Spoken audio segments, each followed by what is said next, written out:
Gee, folks, thank you so much for coming. I'm really, really impressed with this beautiful facility. And I have to add, this is the second time I've been in your community. And I like it a heck of a lot better than Seattle. I'll tell you.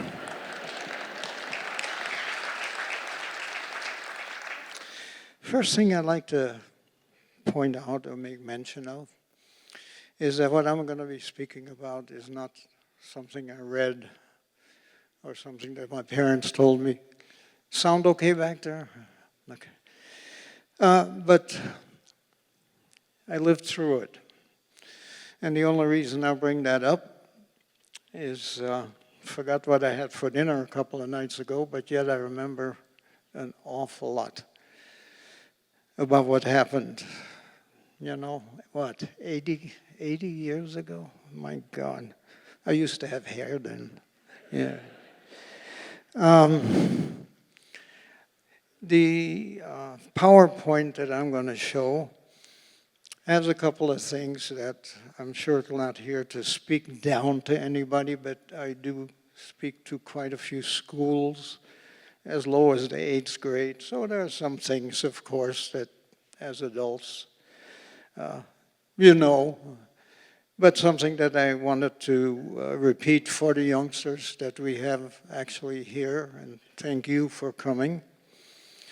And as I say, I was born in the Netherlands, also referred to as Holland, and for the young people, geographically speaking, it's just a very small country on the western slope of the continent of Europe. That insert we put in there for the purpose, geographically, of showing that the entire eastern border borders Germany. One of the things that even the youngsters, most of them know, but they hear a lot about names and more so about numbers. And I like to put a picture with numbers. And as I refer to the youngsters, and I'll refer to everybody, we're all familiar with the horrible event of 9/11. When 3,000 innocent people lost their lives. Picture it. I mean, we got a pretty full crowd here, 7, 8, whatever, 100 people. Picture 3,000 people lost their lives. To put it in a clearer perspective, what Adolf Hitler and the Nazi Party did to the people of the Jewish faith, you take that horrible number of 3,000 and multiply it by 2,000, and you come up with this incredible number of approximately 6 million people of the Jewish faith who lost their lives. And by the way, of that 6 million, there were 1,100,000 kids below the age of 10. Hitler had no use for that particular, it didn't matter what age you were. So one of the things that I always like to make mention of the fact is that every country that Hitler occupied, he put certain rules and regulations into effect. They were referred to as the Nuremberg laws. You don't have to read them all. But I always like to point out a few of the things that people can identify with. And of course, the thing that most people are familiar with, that one of the laws was that any time that a person of the Jewish faith came out of their home, prior to doing so, they had to sew on their outer garment a bright yellow star. Within that star, in what I like to call in the Hebraic style of lettering, it spelled the word Jew. If you were in France, If I pronounce it right, it was Youth. If you were in Germany, it was Jude. And in Holland or the Netherlands, it was Jood. Jood. And I have to jump ahead a little bit. It was sometime in the middle 80s. My mom was still living in Southern California. And on one of my visits, I found a box with some old photographs. Had no idea where they came from, what it was. And there's a picture of my mom, a photograph of my mom, probably when she was in her middle 20s. And as I will show you in a second, she's wearing a coat that has one of these stars. You can see the star on her coat. And when I flipped the photograph over, there was a crumbling piece of paper. And when I opened it up, there was one of these stars. It says, "Mom, where did you get that?" She says, "Don't show that to me. Get rid of that. I don't want to see that." All of a sudden, there was a rise of emotion. Many thoughts and ideas and things that came up.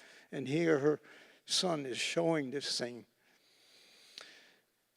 I donated that particular picture to the museum that we have in Seattle. And this is a picture of Mom. And as you can see, the relevance, I should say, of the star is that this star is this star. It's the one that she ripped off her coat. It's not a Hollywood stage. It's the actual thing. It's the living thing. Now, not only did adults have to wear that, but kids down to the age of 6. Now keep in mind, that was a law set up by the Germans. And I'm going to show you the kids. And yeah, that thing with the arrow, it's me. Hair. A lot of hair. Down to the age of 6. And then sometimes the kids would say, "Why did Hitler make people wear these stars?" Well, there have been many books written about that. But one of the reasons was, of course, to dehumanize. Why do I have, every time I go out of my house, bear on my chest what my beliefs are? Whose business is it anyway?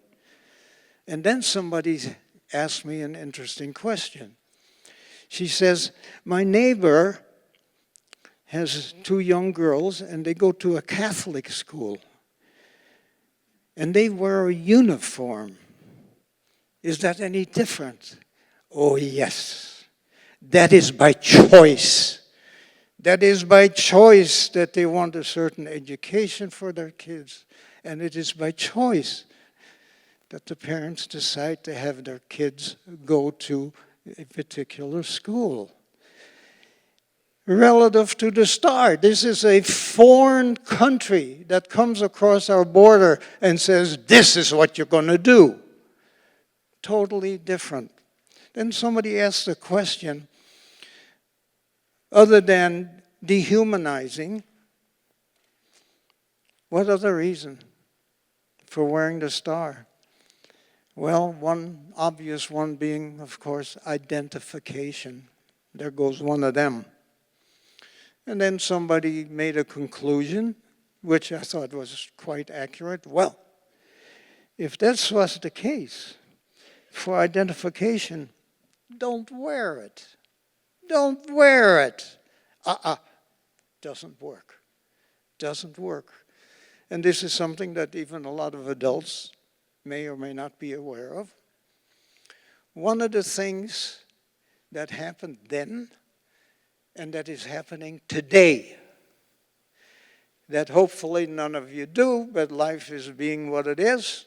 If any of you ever have to go to a hospital and have any kind of procedure done, besides signing your life away, paying your having to pay your bill, but that's another story. Every time that the Germans occupied a country, they took over the seat of government, whether it's state, county, whatever.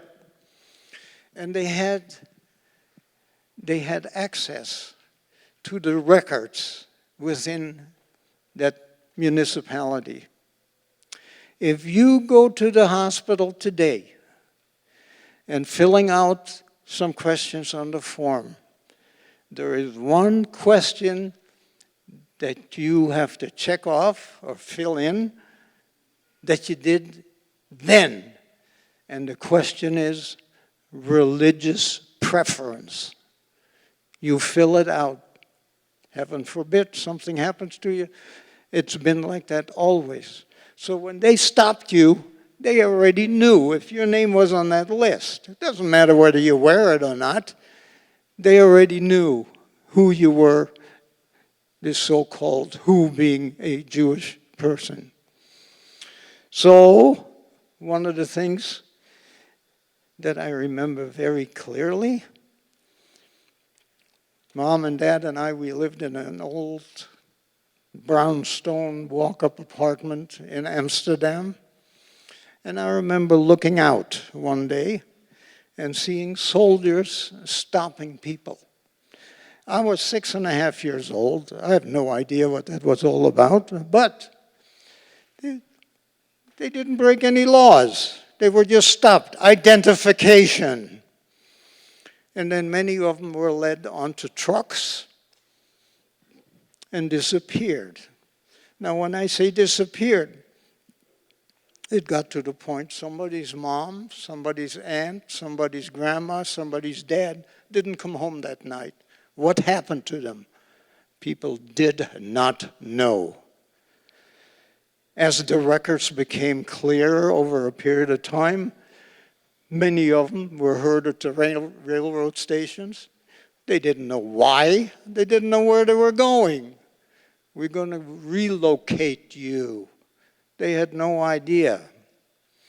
I remember to this day, and I'm going to be very careful because every time I do this, I get a little bit loud, and my wife says, yeah, that's not good. Don't get loud. Don't get loud. Okay, well, if she says don't get loud, I'm not going to get loud. I remember waking up one night, 11, 12 o'clock, and I remember trucks stopping in front of the apartment complex.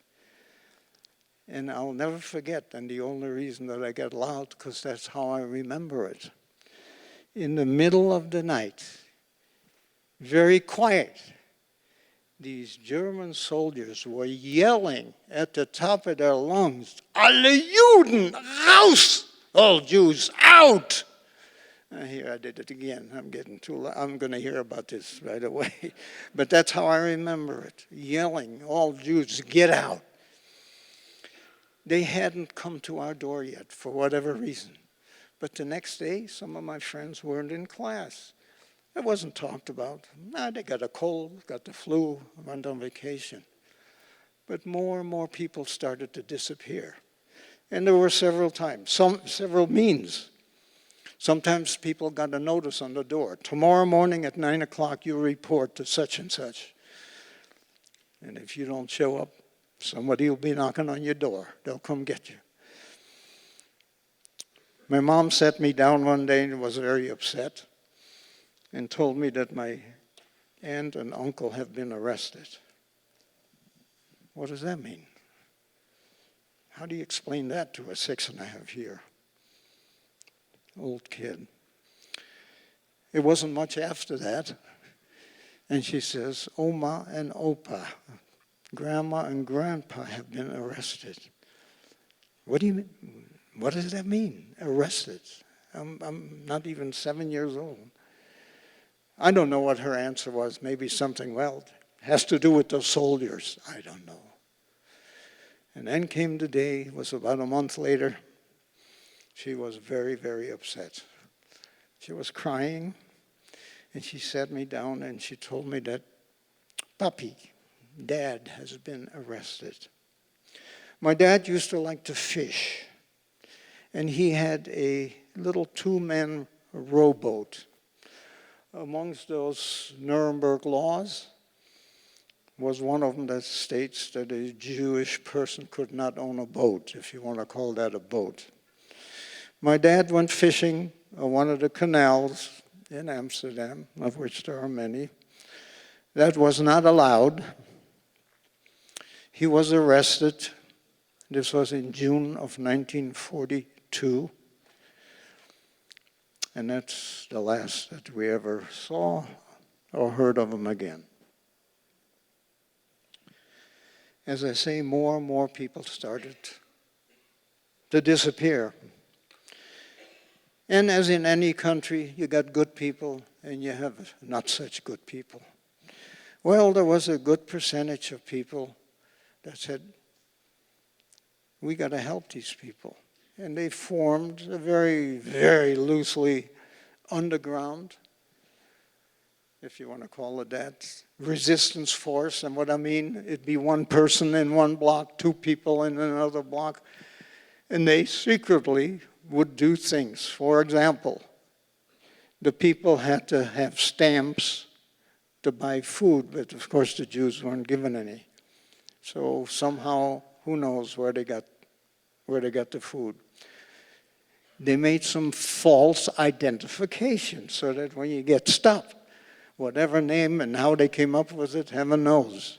But maybe your name wasn't on that list. False papers. But the most important thing, and how they did this, I don't know.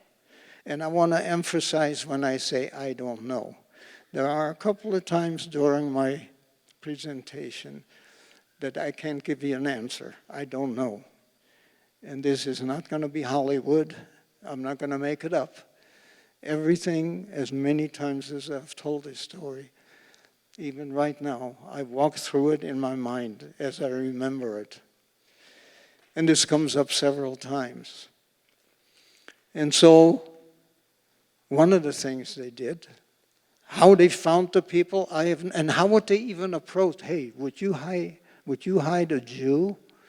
Because if you did, and if that Jewish person were to get caught, not only would that be the end of that Jewish person, but the person that gave them shelter and their entire family that day would be sent to a death camp. The Germans would not stand still for somebody helping a Jewish person. So how did they find these people? How did they trust those people? I have no idea. I really don't know. Somehow, my mother found one of these people. Some explanation, the whole family that disappeared, we got to get out of Amsterdam. And they came up. Again, how they found them, I have no idea. Absolutely none. A older couple, Klaas and Rulfina Post. They were two farmers on a little bitty farm in the northeastern part of the Netherlands. I can explain later how I got those pictures. This is how I remember Klaas and Rulfina, and this is an actual picture of the farm.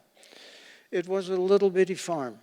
They had a couple of chickens, a couple of pigs, a couple of cows. They worked their fingers to the bone from sunup to dusk, raising in the small piece of real estate they had veggies. They were a devout Christian family, but they could care less about who we were, what we were. They could not care about what the religion was involved. They had the attitude, again, who are these people taking our citizens away? We got to help.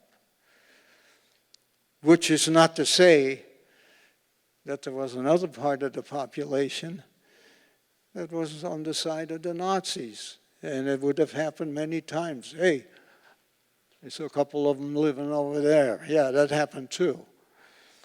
But Klaas and Rufina took us in. They were such compassionate people. They shared their hard-earned halves, the food, with no question. There was no money involved. There was no money. And the thing, as I got a little bit older, what really amazed me, not only the decency in their hearts, wanting to help, and the sharing of those hard worked for food, but the mere fact that they gave us shelter, because as I mentioned it a few minutes ago, if for whatever reason, and this would not be an unlikely scenario, that either my mom or I were to get caught by the Nazis, not only would that be the end of us, but it'd be the end of Klaas, Rufina, and their entire family. Well, the Germans started to find out over a period of time that Jewish people were hidden in the farmland. And now, all of a sudden, trucks started to show up with dozens of soldiers. And they'd go through these farms, ransacking, kicking over furniture, yelling, screaming, convinced somebody is hiding somewhere. And many times they were. With, in those days, fixed bayonets on their rifle. They would stab into haystacks. Sometimes somebody was hiding in there. If they survived, they were taken, ended up on the truck, and where did they go? Nobody knew. The people just started to disappear. They literally did not know. So one day Klaas said, we got to do more than have you and your mother be here. This farm, when Mom and I got there, which was in the beginning of 1942, that farm at that time was probably 30, 40 years old. No electricity, no sanitary facilities. You had to go to the bathroom, you had to go outside of the farmhouse in an outhouse. I mean, it was, old. The floor on this little farm was made up of 12-inch wide knotty pine boards. And one day, Klaas came with a saw, and within 2 of these 12-inch boards, he took a saw, and right in the joint, he cut a 6-foot section. So when he cut 6 feet, you could open 12 inches, 12-inch. A foot and a half below that was the filth and dirt of this old farm. Now, when Mom and I heard the trucks coming down the dirt road, we'd run in that room, open up those boards, and we'd jump in. We'd be underneath the floorboards. Klaas or Rufina would put the boards back, throw a rug, couldn't tell anything. And there were numerous times that Mom and I, we just laid there body to body with the Germans walking over our head, a foot and a half above us. All it would have taken is one sneeze, one cough, one hiccup. It would have been all over. Frightening. Did that for a number of months. The raids used to be like every 3 weeks, 4 weeks. And then Klaas said, we got to get you out of the house. Next to the farm, not more than, 100, 200 feet away from the farm, was a little forest. You can't call it forest. It was maybe a half an acre of trees. Nobody ever went in there.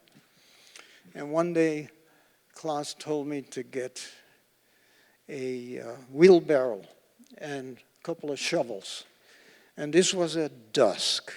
And I want to kind of explain that word dusk, needless to say, when it got dark. Mom and I were on that farm for 2.5 years. During that entire 2.5-year period, there was not a single time that either Mom or I could come outside during daylight hours. Never. Never, never, never. The reason, of course, being there were other farms in the area adjacent. You don't know what their allegiance is, And if Mom and I were to ever come out during daylight hours, somebody might say, hey, who are they? We don't exist.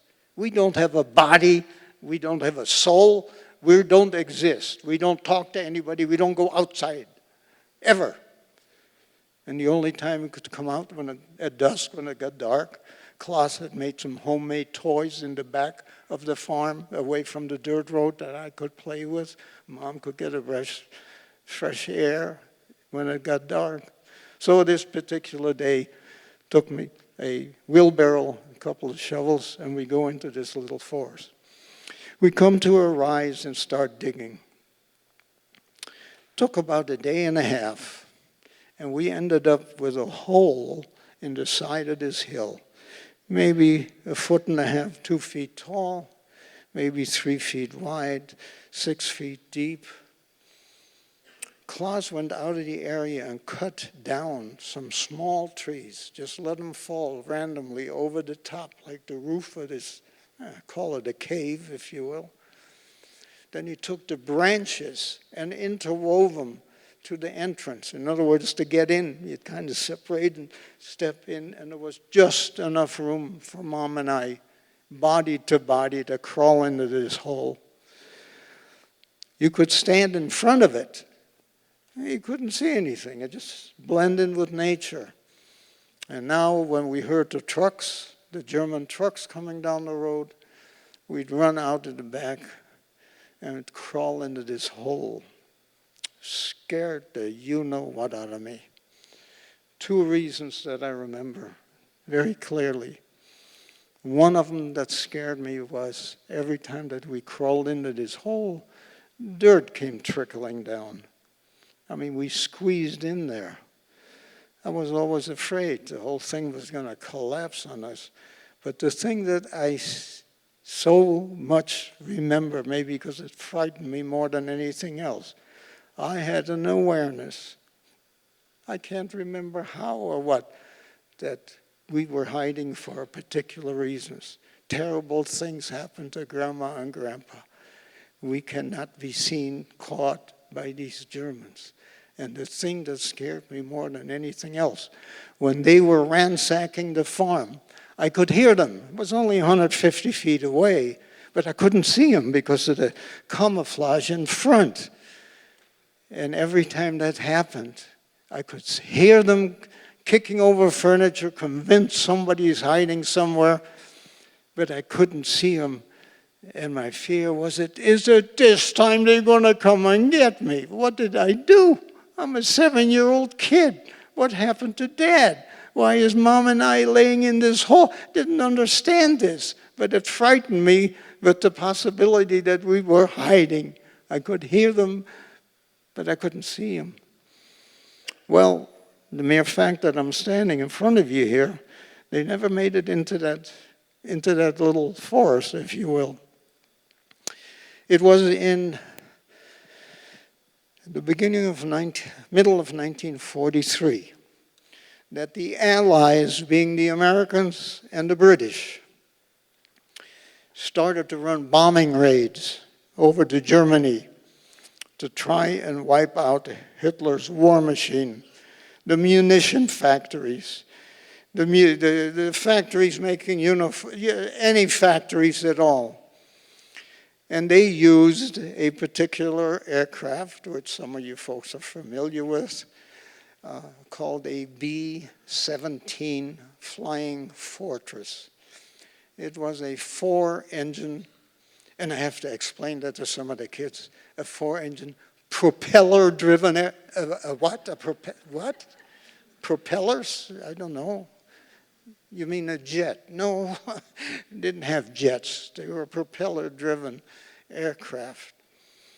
And they used to, just coincidental, from the time that they left their bases in Great Britain on their way to Germany, it was just coincidental that this little farm happened to be underneath the flight path.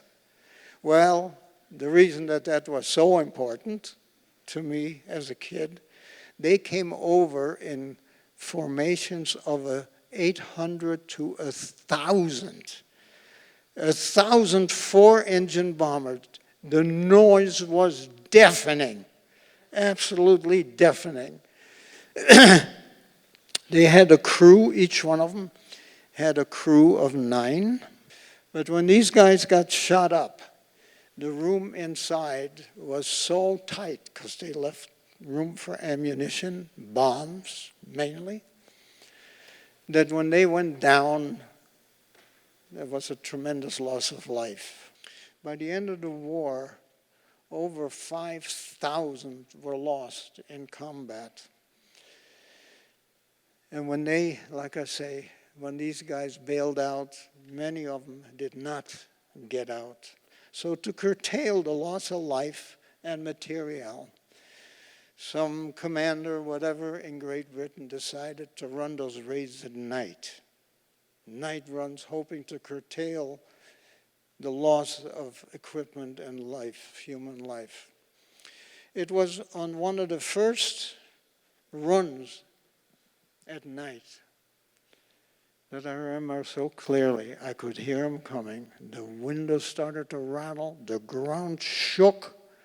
I got petrified to such an extent I had to go to the bathroom, something fierce. But I was too afraid. It was all this racket, and it was dark, to go outside by myself. So I asked my mom to take me, which she did. And we stepped outside of the farm. We're standing in the dirt. And the noise overhead, I mean, it was just shaking. But you looked up, couldn't see anything. It was nighttime. And then a strange thing happened. My mom had a little flashlight. And just so I wouldn't trip over my own 2 feet in the dirt at night, she wanted to help. And she turned on the flashlight. And when she did, I smacked her in the abdomen with such force, she literally doubled up. Many years later, we laughed about it. It wasn't funny at the time. What in the heck was that all about? Here she's just trying to help. And I hit her and screamed. Well, as adults, we've all gone through, when we were younger, and for that matter, even as adults, to have some threatening, scary experiences. And this thing between our ears, many times called the brain, will try to help out. And what I mean by help out, psychologically, make you think, things aren't as bad as it may seem. Or things are worse, you better skedaddle. Psychological, the brain tries to protect the body, and that is what happened in the mind of a 7.5-year-old kid. When mom turned on that light, again, psychologically, I was convinced a bomb was going to come right down that flashlight. That was my fear, that I smacked her with all my force. We talked about that many, many, many times. We were on the farm for 2.5 years. Many more incidents, won't go into all of them, but the raids became more frequent, the German raids. And in her wisdom, my mom decided we got to find another place to hide, because it is not unlikely that somehow one of us or both of us are going to get caught by the Germans. And in the process, those dear, dear people, Klaus and Rufina Post, who risked their lives to give us shelter and give us safety, all of us would have been murdered. Even on the farm, keep in mind, the so-called underground resistance force, they were still pretty much individuals. How my mom, even on the farm, how my mom found one of them, I have no idea. How could she possibly find one of these? It's not something you look up in the phone book. You know, it was all secret. Well, she did. And the underground came up with 2 women in the city of The Hague, Den Haag, as it is pronounced. And they lived in a 3-4-story walk-up apartment, and they were willing to let us use the small room in their places. It was a total different thing. Psychologically, I don't remember how we got from the farm to Den Haag. Had to be scary because I knew we can't be seen, we can't get caught. I don't know. I don't even remember the name of these women. And yet I knew so much about Klaas and Rufina. Again, a psychological trip to nowhere. When we got over there, the rules were still in effect that the Jewish people were not given stamps to buy food as the Christian people were, the non-Jewish people were. Every time, every single day, we were hungry. We had to rely on those women leaving some food scraps. Totally different from the farm. I was never hungry on the farm. But we were very hungry all the time. And I even remember there were 2 occasions, funny you should know, 2, not 3, not 1. There were 2 occasions that once it got dark at night, that my mom disappeared for whatever, half hour, and she came back with a loaf of bread. Don't ask. I have no idea. Where did she get that? Where did she go? Every time that there was any dirty work to be done, whether it was cleaning the floor, the bathroom, whatever, they'd ask Mom to do it. I mean, there was just no compassion. They hardly talked to us. But, you know, we still had to be thankful. After all, they did give us shelter. We were there for a couple of months. And then my mom came up with a terrible word, dirty word. Peter, you haven't been to school. I can't go to school. I'm one of them. I got false papers for you from the underground.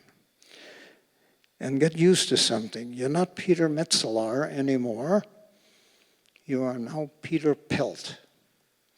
How they came up the underground again from the records, whatever. Mom said, if you ever get stopped, you give them the identification, and hopefully your name would not be, the Peter Pelt wouldn't be on that list. It was with that new name, which was the second time that I was scared out of my gourd, because the star came off, and I had to go to a public school.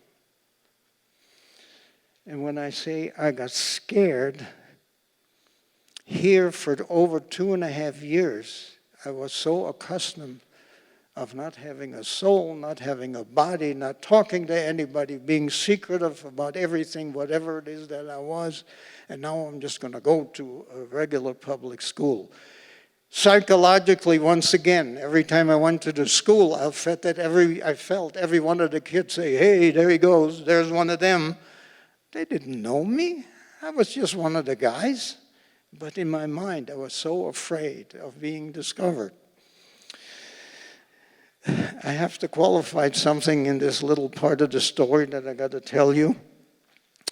When I speak to an 8th grade or whatever grade, kind of make fun of this a little bit. There's got to be a little humor in all of this.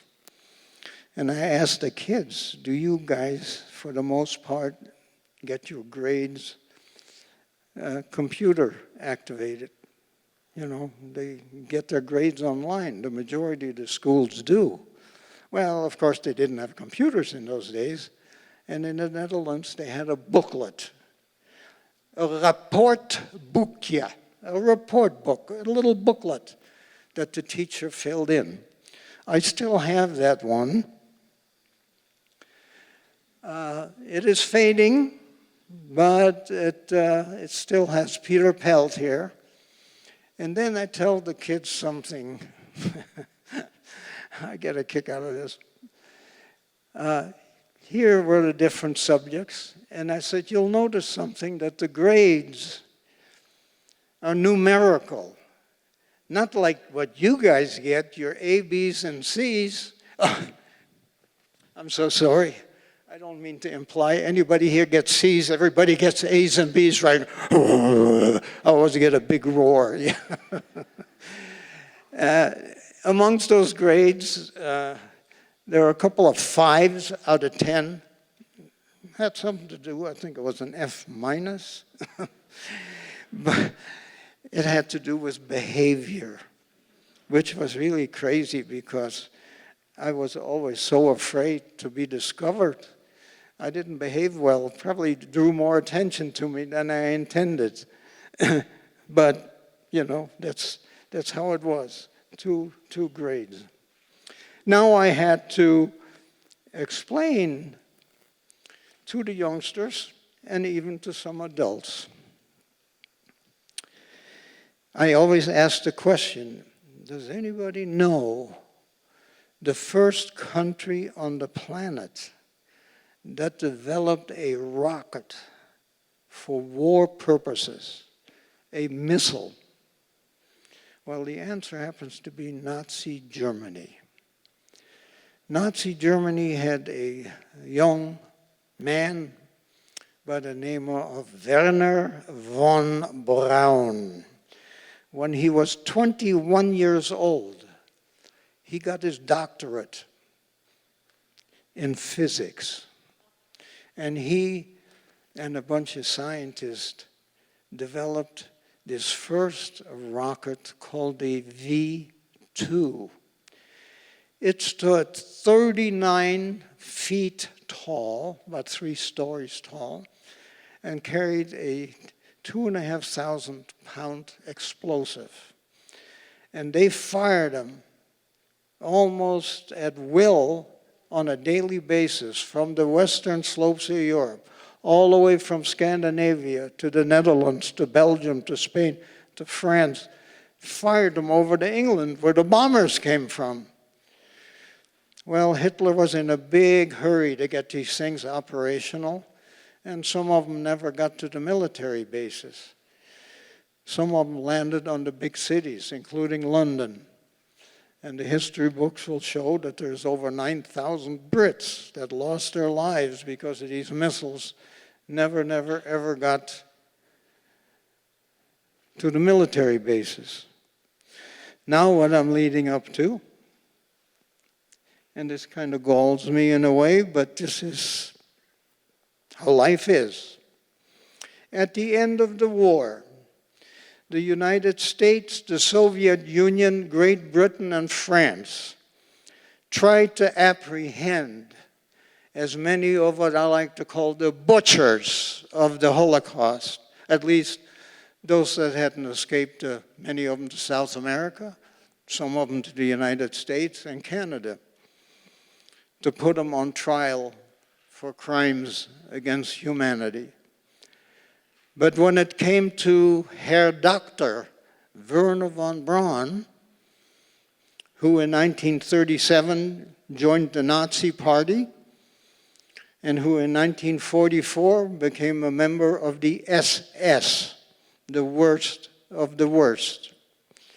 When it came at the end of the war, the United States approached Werner von Braun and says, "Want to come to America? You and your scientists? We won't prosecute. We want you over there." It was called Operation Paperclip. And 500 German scientists, and Werner von Braun as head of it, came to America, to Huntsville, Alabama. And yes, it was a former Nazi, a killer, who put the United States on the moon in June of 1969. His scientific groups developed, which up to last year was the most powerful rocket ever built, called the Saturn V. I have a photograph, kind of mixed here. Here's a picture of a V2 being fired up. And here in the civies is Werner von Braun in front of the butchers. And here's Werner von Braun in his later years amongst the Saturn V. Yes, it was a former Nazi German who headed the NASA getting up to the moon in 1969. The firing of those rockets, the British weren't thrilled, needless to say. So they had their own well-known Air Force, the RAF, Royal Air Force. And they had an aircraft called a Lancaster that used to be a bomber. And they used to try and bomb those launching facilities of those V2s that kept being fired over to England. On the right is a picture which was a very famous World War II fighter called a Spitfire, part of the British. And they used to try, like I say, and bomb out the launching facilities, which many times was difficult for the reason that the Germans, being pretty smart, used to use those launching facilities on the back of railroad cars, and they used to move. They were hard to find sometimes. The Germans decided to use some anti-aircraft batteries to try and shoot these guys down when they're coming from England. And how did they do it? Well, they decided to go into the middle of a city and put those anti-aircraft guns on top of roofs of civilian buildings.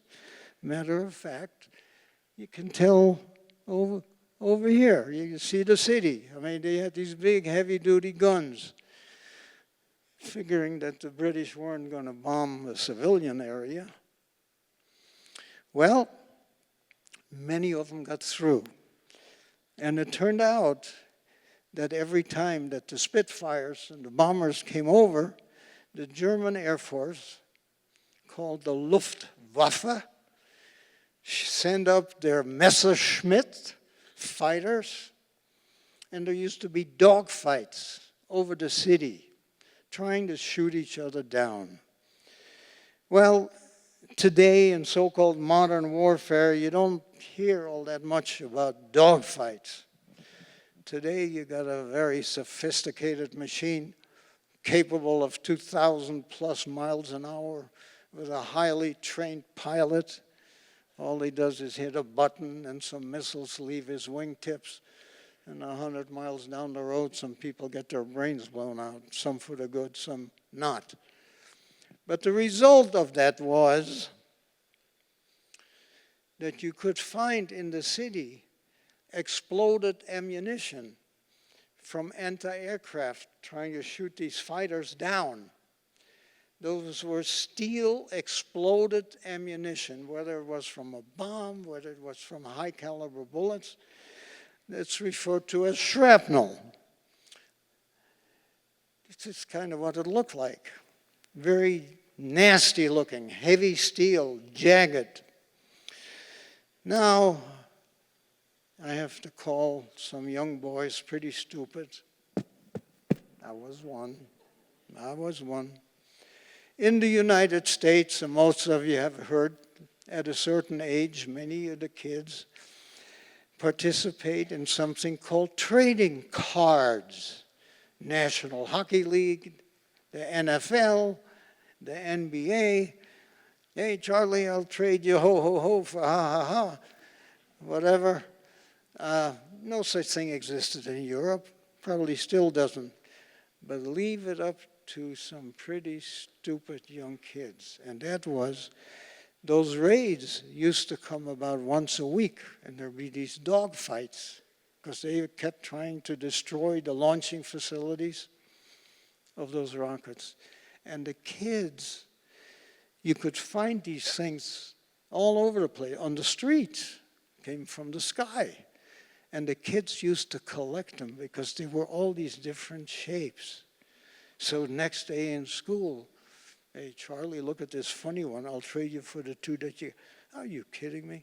Exploded ammunition. We used to trade those. I have those. I still have those. It was on a Sunday where we were hiding. Those two women was about a block away from a park. And my mom got courageous, wanted to get some air, and decided to go a walk to the park on a Sunday. We no sooner get to the park, the air raid sirens started to come, meaning the British are on the way over, the Germans are going to intercept all, you know what is going to break loose. Everybody ran into these underground concrete bomb shelters. Stinky, stinky, smelly places, but it was safe. You could hear the rat-a-tat of machine guns, bombs exploding, but it was safe. And this could last from anywhere 20 minutes to 40 minutes, and it just about came about every week. On this particular day, I don't remember how long I was in there, probably 40 minutes, whatever.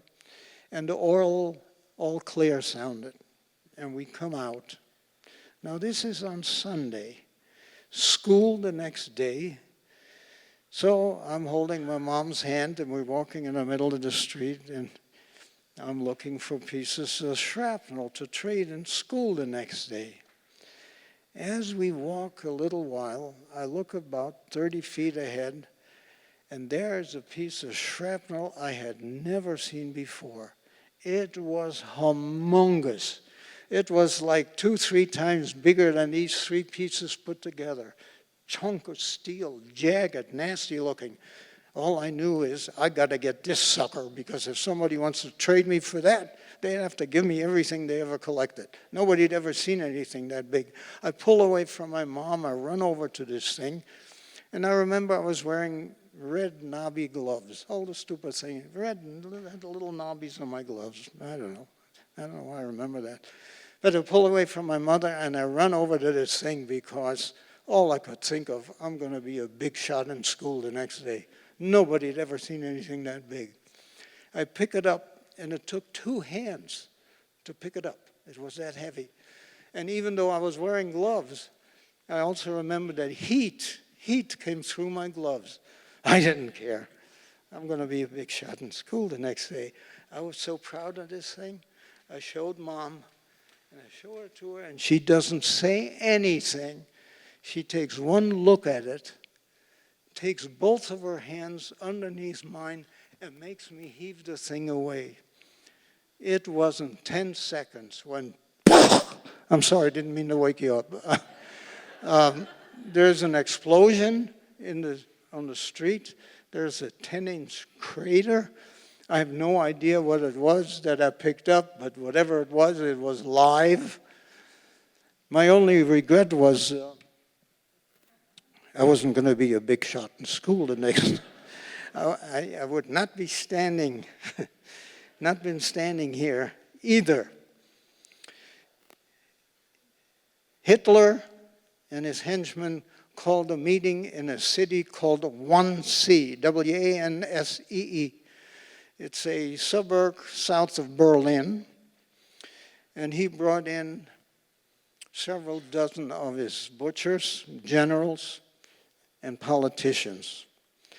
And in 1 hour and 20-minute meeting that they had, they came up with what the history books today refer to as the final solution, how to eradicate every person of the Jewish faith, starting with Europe. When that happened, those raids I keep talking about, they now went 24/7. Whether it was in the farmland, whether it was in the city, up and down the street, kicking down doors, arresting people. Again, where did they take them? Nobody knew. How my mom found out, it's a question that I asked her 1,000,000 times. I never got an answer. Either she forgot, wanted to forget, didn't want to remember. I don't know what it was. But here was what she knew and what I wanted to know.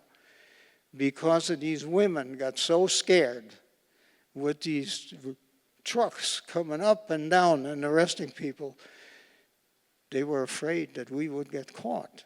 And if we did, by them giving us shelter, it'd be the end of their life too. So Mom found out they were going to turn us in. That was the easy way. Come and get them. We got a couple of them here. Well, when that happened, needless to say, we had to get out of there. How do we get out of there? She got hold of one of those underground people again. Who knows how? And they came up with a room that we could use back in Amsterdam. Now, the distance between the city of The Hague and Amsterdam, it's not much more than 45, 50 miles. The only trouble is there is no transportation. There are no buses, there are no trains, no bicycles, no motorcycles, nothing. Not to mention the fact that in those days there was one highway connecting the two cities and no civilians allowed. It was strictly to be used for German convoys, wherever the heck they were going. I wake up one night, early night, and my mom is sitting at a little table with what looked like a bunch of bed sheets, and she is sewing by hand at candlelight. She ended up making a skirt, a top with some buttons, pocket, a little hat out of bed sheets. I said, what are you doing? She says, go back to sleep.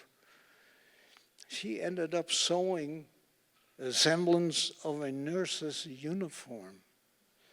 I woke up, I don't know what time it was, midnight, 1, 2 in the morning, whatever it was. And she says, get dressed. We got to get out of here. It was winter time. I got bundled up. She got bundled up. And she put this contraption around herself, this so-called nurse's uniform. We tippy-toed out of the apartment. We had no belongings. And we're treading through the snow, scared to death because there were curfews. No people after whatever time. So every time we passed a block, I had to look that there was nobody that could see us. I said to Mom, I said, where are we going? She says, be quiet. I don't want to hear your voice. We walked for about another mile. Now I'm 10 years old. And all of a sudden, I start to realize something. I said, Mom, we're not going to this highway, are we? She says, yes, Peter, we got to get to Amsterdam. I said, no. I said, they got the German troops there representing the people that want to kill us. We can't go there. She says, Peter, I told you to be quiet.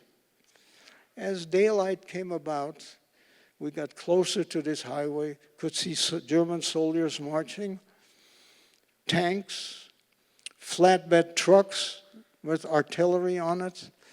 I got petrified. Now we get to the highway, right to the highway, and now my mom does something what I like to refer to as the doo-doo is going to hit the fan. She starts to hitchhike. I said, what are you doing? She says, I'm not going to tell you again. You be quiet. So I am standing there trembling, 10 years old. A flatbed truck stops, and an SS officer gets out. The SS was the worst of the worst. The black uniforms, the skulls on their caps. The majority of guards at the death camps were SS officers. This guy gets out and starts to read my mother the Riot Act. I want to make mention of the fact that my mom was originally born in Austria. She came to Holland when she was 19, when she married my dad. So she spoke and understood fluent German. So the guy says, what are you doing here with a child? This is for the fatherland. No civilians allowed, blah, blah, blah, blah, blah. I have no idea why the guy would even give her a chance to explain. And here was her story. She says, "Sir, you know about the British bombing the V2 rocket sites?" "Ja, ja, ich weiß das. I know that." "So?" "Well, just a few days ago, one of the British bombs hit the building, the kid here, pointing at me. It killed his father and his mother. And as you can see, I'm a nurse for the International Red Cross, and I'm taking him to an orphanage in Amsterdam." The guy didn't say anything. He grabbed my mother by the arm. I'm hanging on to her. Walks us over to the truck, this flatbed truck, and now he separates myself from my mom. It was brutally scared because she was my only security. After he separates Mom from myself, he takes her by the arm and walks her over to the cab of the truck.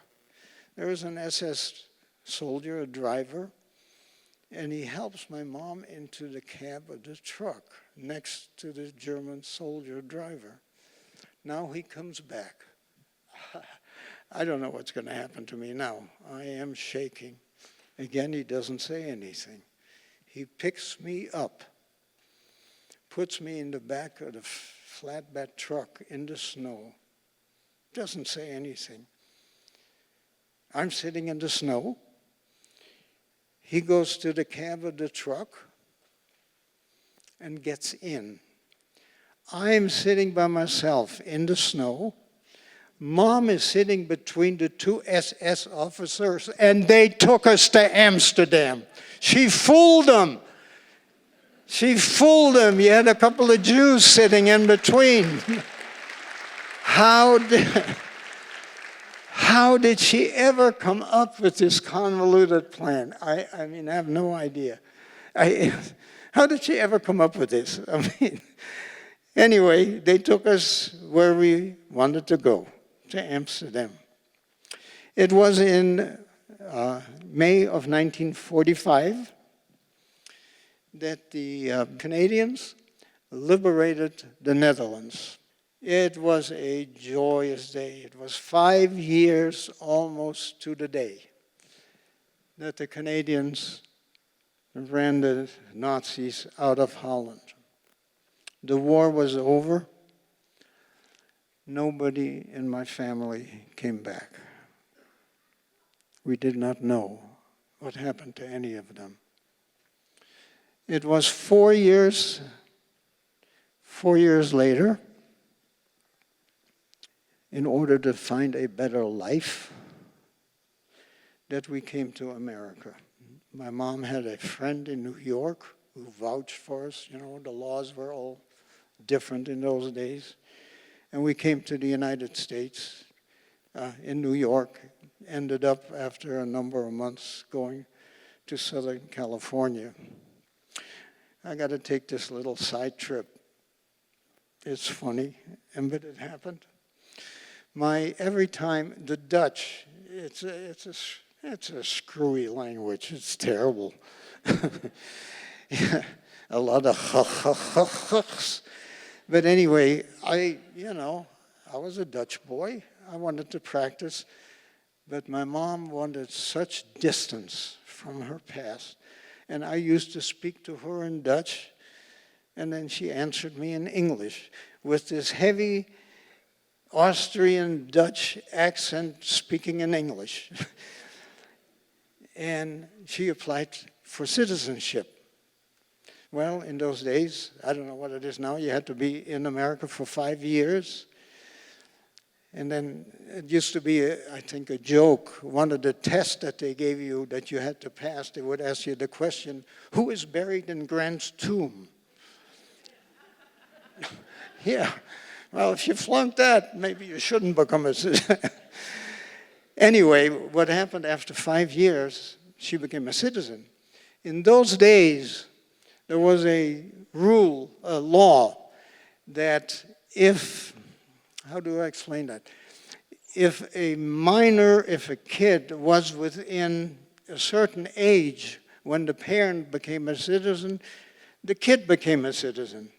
But I happened to be something like a year over, so I had to wait until I was 19 or 20 or whatever it was. So Mom was a citizen. I wasn't, and whenever we ever, tongue-in-cheek, whenever we had some kind of argument, she'd say, you know, all you foreigners are alike. You know, she was a citizen, I wasn't. I wasn't. Well, we moved to the West Coast, and I never talked much about my experience. My friends, high school, my friends knew, you know, part of my story. I never went into any details. And even psychologically, I think it was, doesn't every kid go through this? No, I don't think so. But all of that changed a few years later. I got married. I was in the U.S. Army. And one of my sons lived in Washington State. I have 3 sons. And he and his wife, because of his work, got an opportunity to head some group in Brussels, Belgium, the country just south of the Netherlands. And he was there for about a year. And it was in October of 1992. Now, mind you, I'd been in America for what, around 50 years? And then we got a call and said, Dad, why don't you guys come over for the holidays? Oh, boy. I thought I'd never been back. All these years I was in America, I'd never been back. And one of the things is, I bet it happened once a week. I always thought, what happened to that little farm and those dear people, Klaus and Rufina Post? And I had the sick feeling, where was this village where we were in hiding, this farm? I had no idea. My mom was quite ill at the time, and I asked her, and she didn't remember. I said, Mom, this is important to me. I want to try, I don't know what I'm looking for. And then she came up with a funny name, the Feeneburen. And when she mentioned that name, I don't know where it came from, but I remember it was the dirt road that the farm was on. I said, that's wonderful, Mom. I said, but what was it? What am I going to do? Go to a foreign country and ask them about the dirt road? I mean, you know, she didn't remember. I went to the library, I got an atlas out, and I looked at all these weird names, and nothing jumped at me. There was one name, Makingha. You got the ha, Makingha. And then the more I thought about it, it didn't mean anything. I asked Mom, I said, what's the farm in a place called Makingha? No idea. She didn't know. It was with that great knowledge that my wife and I flew to Europe, to Belgium, to be with my son and daughter-in-law. And we spent a wonderful week in Belgium. By the way, how many of you have been to Brussels? Quite a few. You know, one of the things that I always remember when you used to go into the underground when we were there, the subway, in Belgium, they make great Belgian waffles. Yeah, really. I mean, it's no joke. Great stuff. And anyway, we spent a week in Brussels, and the 4 of us, my son, my daughter-in-law, and my wife and I, got in the car and drove to Amsterdam. Only about a 2.5 hour drive, 3-hour drive. You know, the distances there aren't what they are here.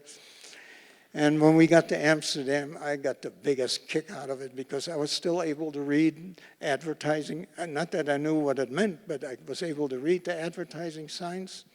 The only thing that stuck out in me, I kind of compared everything when I was a little kid before I went into hiding. And we were standing somewhere downtown in Amsterdam, and I saw the golden arches. I never remember seeing that. No, I don't remember seeing that. Well, we just became tourists. We took the canal cruise.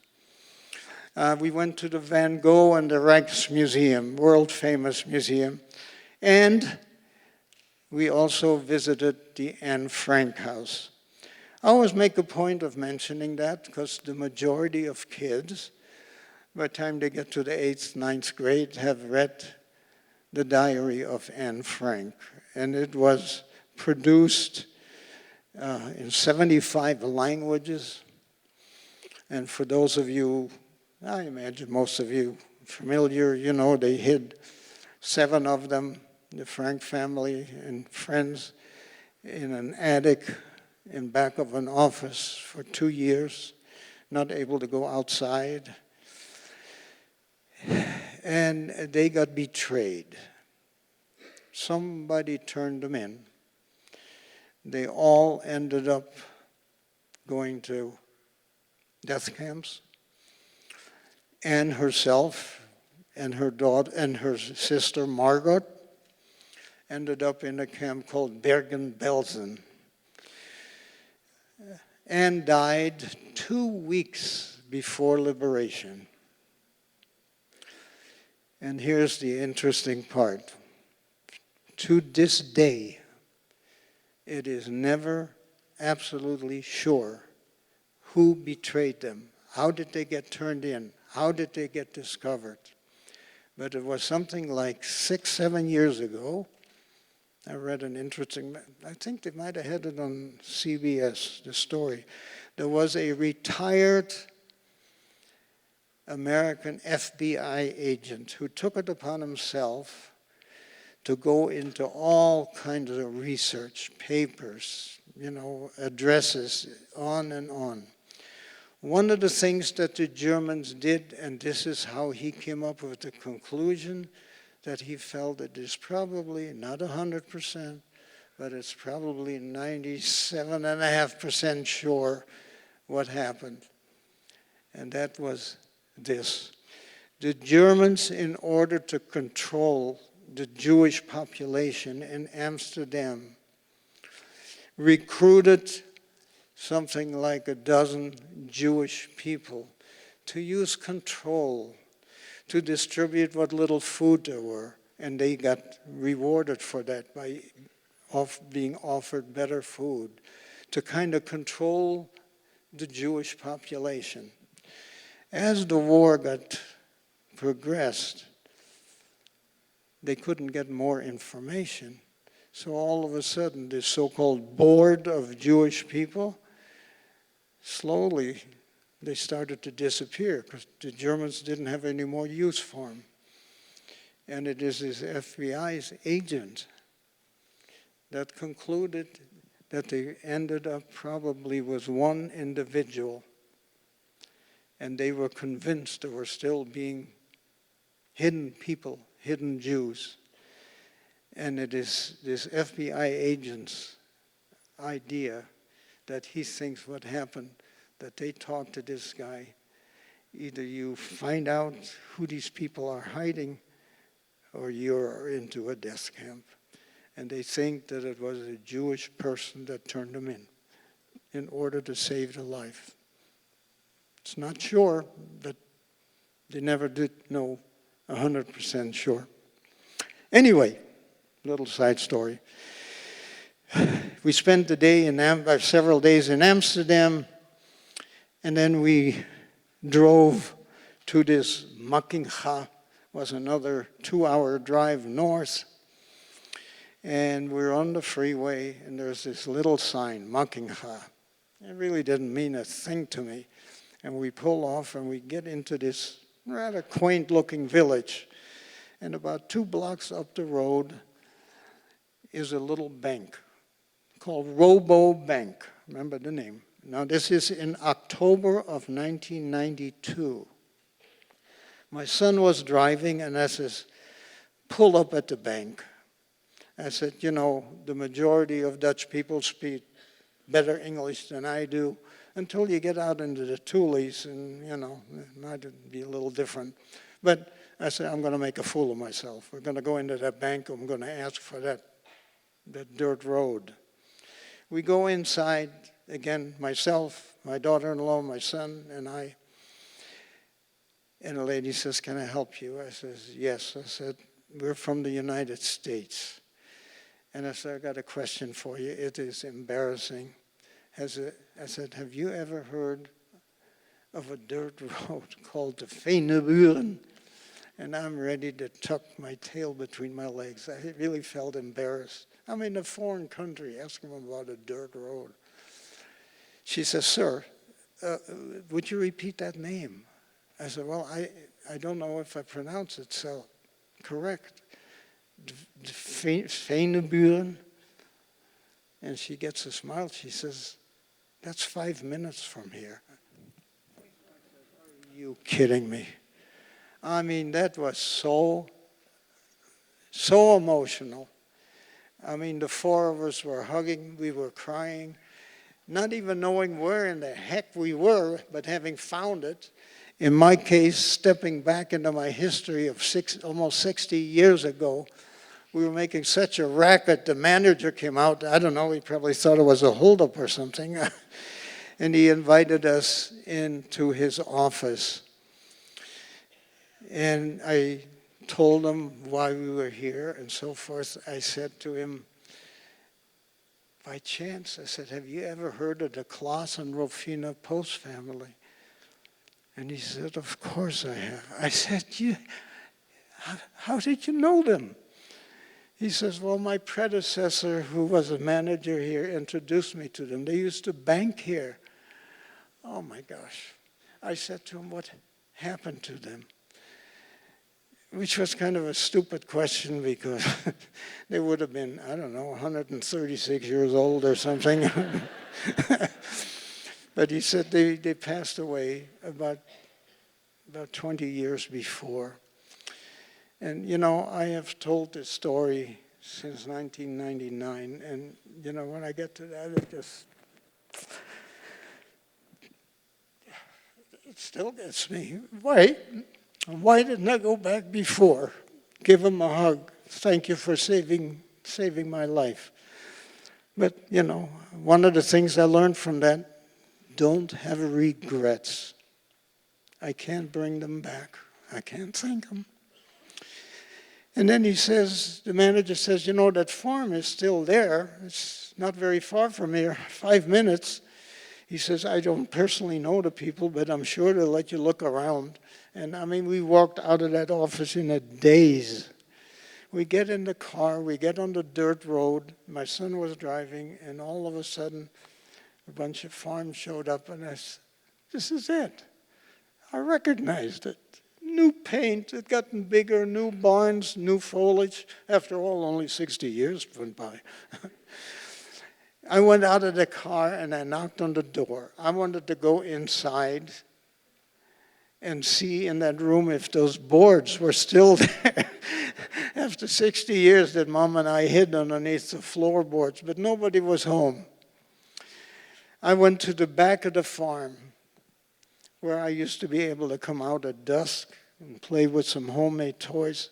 It was the strangest feeling. I felt like I was 7, 8 years old again. Just a weird feeling. Now, this was first week in December of '92. And I said, I want to go into that little forest. I want to see if there's some remnant of the cave that I helped build. So we walk over there. Again, it's just a couple 100 feet. And it was pretty crunchy, frozen, snow on the ground. And for whatever reason, we split up. My family goes one way, my son went some other way, and I went another way. And every time when there is a little rise in the ground, I kind of step on the ground and said, yeah, this could have been here somewhere. We weren't in this little forest for 7, 8 minutes. And about 40, 50 feet away, my son calls out, Dad, come here. I found it. And folks, there was the cave like I left it 60 years ago. It didn't have the twigs in the front anymore. This is a picture of the daughter, Lena, of Klaus and Rufina. I never knew her. She was about 15 when we came to the farm. She became a domestic or something. She didn't live at home anymore. And she ended up, I traced her down through this manager at the bank. Took 3 months. And she and her family lived in the city of Delft. And here in 1998, she came visit the old farm, and I just love that stare that she has. This look in her eyes that she visited there. I have a little screwdriver on my keychain, and on this picture here, I carved my mom and my initials in there. But this was just absolutely unbelievable after that, all that time. We spent the whole day there. We drove back in silence almost, having discovered so many years ago what was still there. And something that I had mentioned to friends and mentioned to other people, and they all said, "What are you, some kind of a nut?" I said, "Yeah, just ask my wife. She'll tell you." And that was, if I ever had the chance, I wanted to visit a Nazi concentration camp. And when we got back to Belgium, my son had made some arrangements. And a few days later, we flew on LOT, L-O-T Airlines, which is the Polish national airline. And we flew to a beautiful, beautiful medieval city called Krakow. 12th century old city, beautiful city. However, about 25-minute drive from this beautiful city. And forgive me, my wife tells me, "Don't do this." And I ask you people, if you ever meet my wife, don't tell her I did this. I'm going to use a language that may not be becoming. 25 minutes outside of this beautiful medieval city was the largest, the most inhumane piece of hell that man ever created for man, called Auschwitz-Birkenau. Auschwitz-Birkenau was a camp with subcamps that covered 15 square miles. At any given time, the prison population was over 155,000. So that is where some of those people went to. Every history book that you will ever open up, where they mention, you will always see this building with the tunnel, the rusting railroad tracks that came from all over Europe. People came on trains. When I say trains, there were cattle cars that at any given time would hold whatever, 40, 50 head of cattle. They'd put several hundred people on there, depending on what city they were arrested. On that train, there was only 1 square foot with barbed wire of air coming in. No food, no water, no toilets facilities. And depending what country they were arrested at, some of them it took 2 days to get to Auschwitz. 10% of the people, when they opened up the doors, were dead. Didn't even make the trip. Then they were all, and by the way, one of the main gates still has the original sign, Arbeit macht frei, work sets you free. Yeah, right. And when they got to Auschwitz, inside of that tunnel, everybody had to get out. This was called the area of selection. You can see the tunnel that the trains come through. And they split the people up in 2 groups. One group were the younger men that could be used for slave labor. They went into one. And by the way, these lines could be a mile long. This camp had trains coming 24/7, one after the other. One after the other, just kept coming. Thousands, hundreds of thousands of people. So they had the young people on one side, the old people and women with little kids or babies in the other side. They were told to go forward. There was a physician, and he, of course, became well known, a Dr. Mengele, who did many, many experiments on live, unanesthetized people. And supposedly he sat at the table and just pointed. He pointed. Links, left, right. If you went left, it was generally the young people. They went in a slave labor camp, most of them not lasting more than 3-4 weeks, or one square piece of bread and a sip of water every day.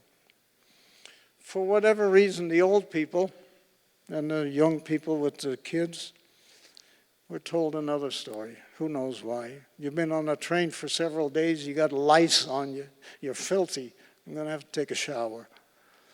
Well, keep in mind, those people had no idea what they were doing there. Why were they there? What happened to the rest of their family? They didn't know what was happening. So maybe a shower didn't sound so bad. And then they were given a towel. No panic here. And then they were led to an underground bunker, a concrete bunker. As I understand, there were 3 of those that could hold 300 people. And there were several others that held 1,000 people. And they went inside, and when you looked up at the ceiling, they didn't know, but there were dummy shower heads. It all looked pretty real.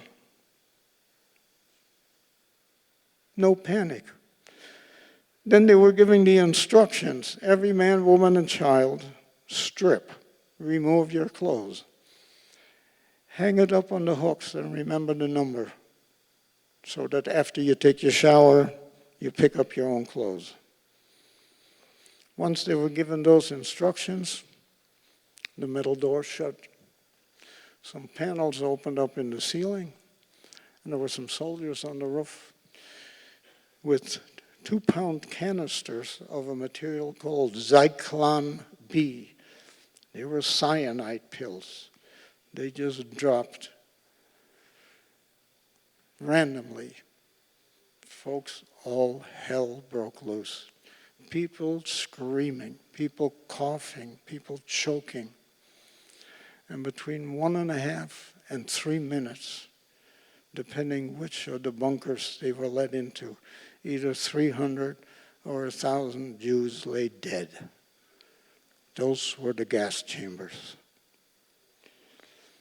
In the back of the gas chambers, there were some mini trolley tracks, and they took out,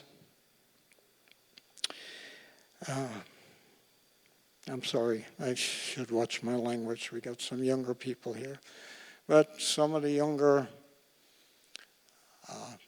people came out and picked up the bodies, transported them in front of the crematoria. If you can possibly envision it, and I don't even know how it could be done, but between the gas chambers and the crematoria, there were days that they got rid of 4,000 bodies in a day. In a day.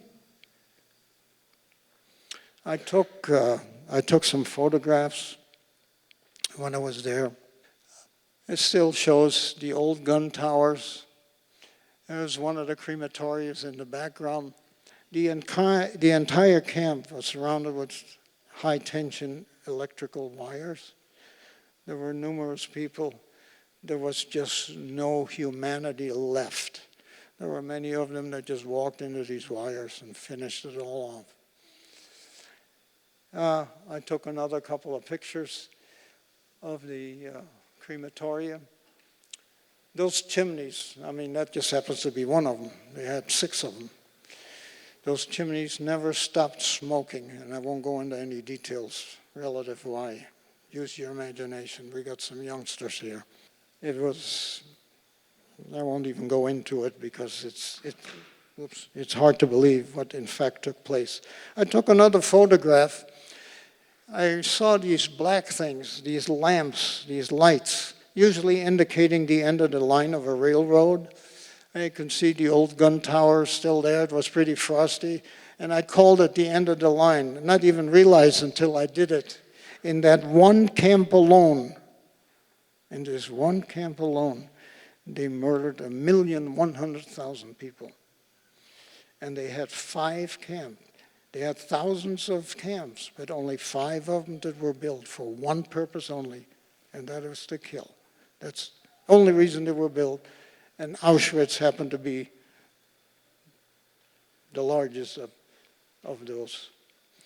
So we're 3/4 way through, folks, and the one thing that I always say when we discuss things, if later on in the lobby or whatever, if anybody has any question, I have no trouble answering. There's nothing too sensitive, but don't get me going into politics. I won't touch it. And I'll explain to you why I will not go into that. And here's something that a lot of people just don't give that much thought to. And this is the source of Webster's dictionary. Propaganda. Think of it. Misleading information to promote a particular cause or view. Misleading. In other words, it's not true. But the reason that I bring that up, because that propaganda works. It worked then, and it works now.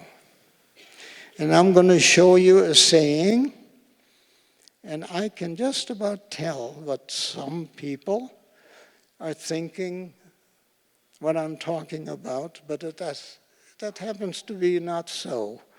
What is he talking about? Well, here's the saying, folks.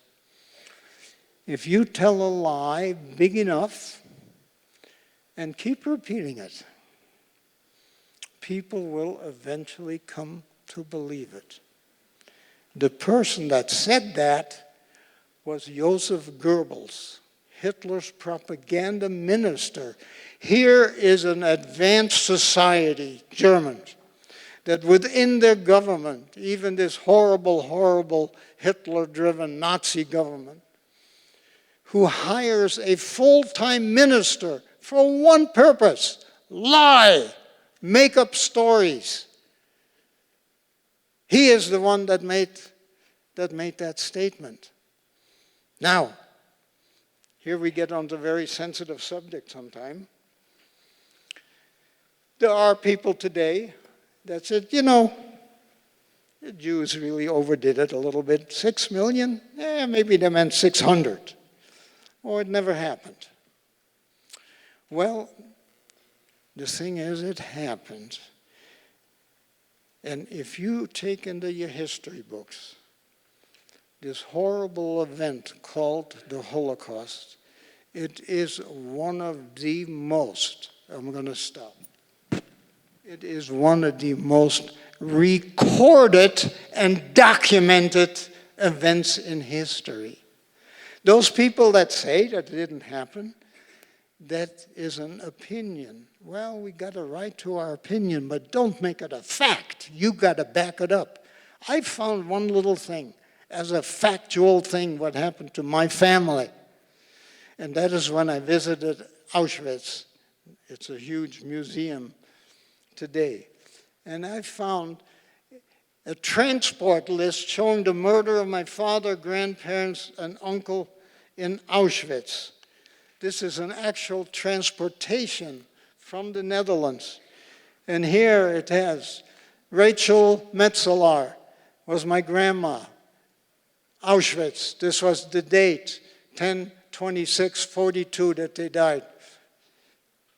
October 26, coincidental, happens to be my birthday. They killed my grandparents on my birthday.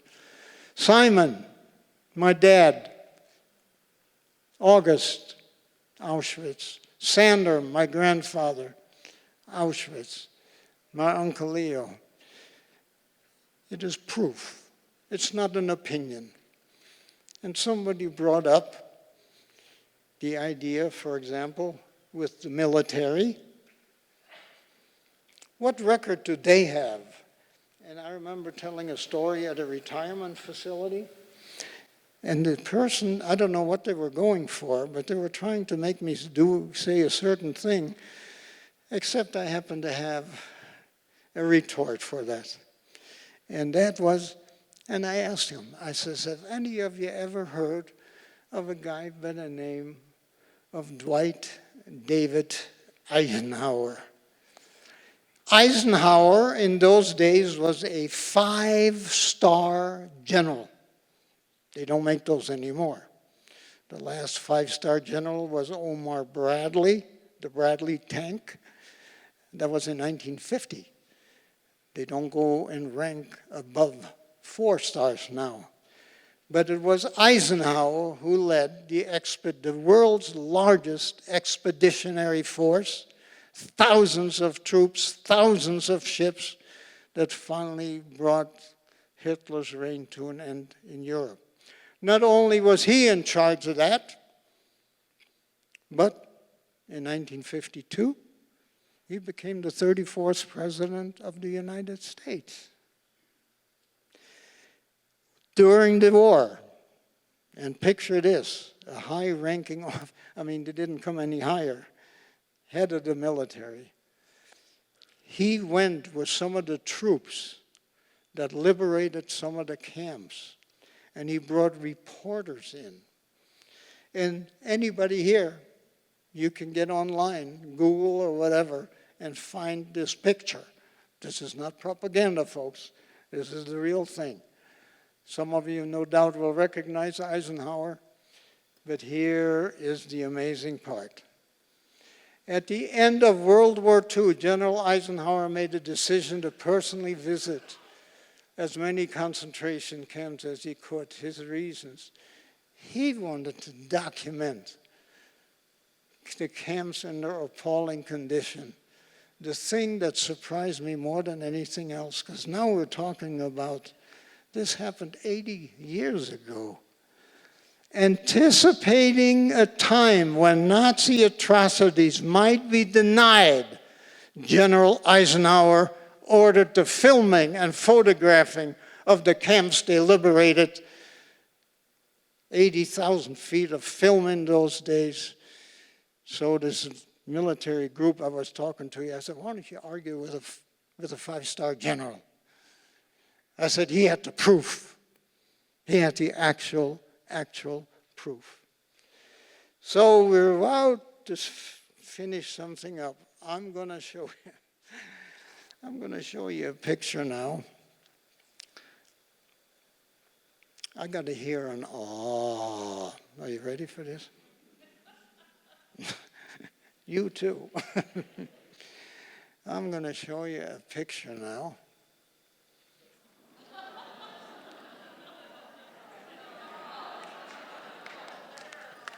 Hair again, hair. Every time I get to talk to somebody, you have hair. I like those pants. Now, this was at the end of the war.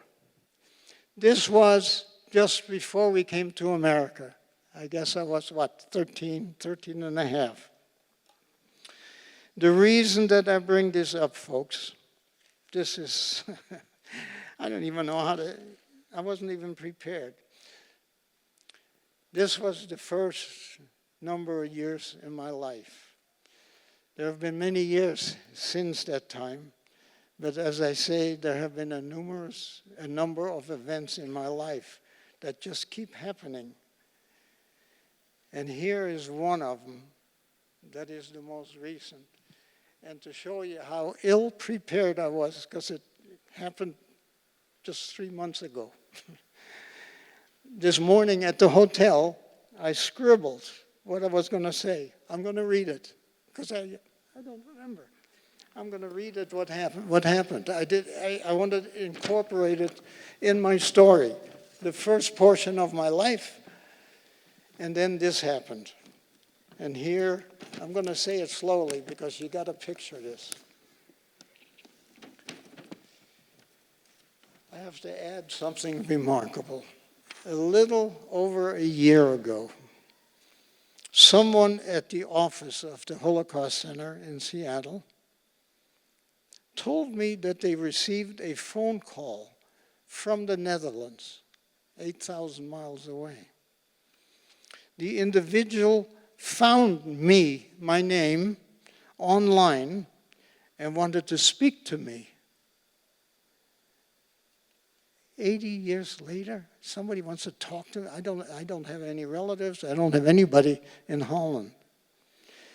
A total stranger. He called back and told me something astounding. He read my story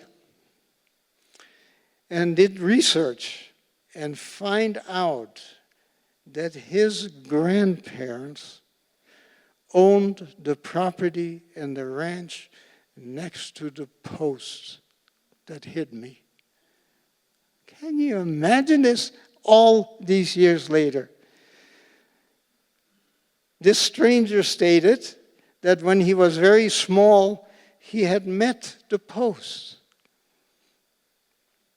Further, he stated, though not sure, that he left, that he felt that his grandparents must have known that the post were hiding my mom and myself. I just couldn't believe it. I mean, somebody that when I was 6, 7 years old that found the history. It was over 75 years ago. We spoke a long time. And here comes the most amazing part. After a few weeks, this stranger, that I never knew who this guy was, the stranger called me back stating he had made reservations for himself and his daughter to come to the U.S. to meet me. He was so interested in history that he actually came. They actually came here to meet me this past September. Unreal. I want to show you, we took some pictures, a giant of a man. This is him. The guy is 6'6" or something like that. That is his daughter. That is a photograph. Those of you who got the little book, that picture is in there. That photograph that you see up there is in the museum in Seattle. I'm pointing at myself sitting in the front row over there. That is me. I mean, these people, at their own expense, total strangers, came to meet me. Unbelievable. So, my story just seems to go on after 80 years. So I will continue to tell my story as long as my body and mind will permit it. I hope by telling my story, it will honor 6 million stories which will never be told. Thank you very much.